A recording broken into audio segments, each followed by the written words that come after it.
चंद्रपूरमधल्या ताडोबा अंधारी व्याघ्र प्रकल्पाने पर्यटनात पुन्हा एकदा अव्वल स्थान पटकावलंय। 2025-26 या आर्थिक वर्षात तब्बल 3,81,810 पर्यटकांनी ताडोबामध्ये व्याघ्र सफारीचा आनंद घेतलाय। या पर्यटनातून प्रकल्पाला सुमारे 35 कोटी रुपयांचा महसूल मिळाला। हमखास वाघ दर्शनासाठी ओळख असलेला ताडोबा देशातील सर्वोत्तम व्याघ्र प्रकल्पांपैकी एक मानला जातो। गेल्या 2024-25 वर्षात 3,67,000हून अधिक पर्यटकांनी इकडे भेट दिली, त्यातून 36 कोटीहून अधिक महसूल मिळालेला। यंदा पर्यटकांच्या संख्येत वाढ झाल्याने ताडोबाची लोकप्रियता अधिकच अधोरेखित झाली आहे।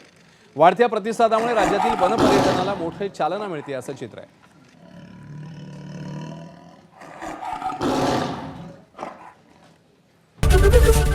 एबीपी माझा, उघडा डोळे बघा नीट।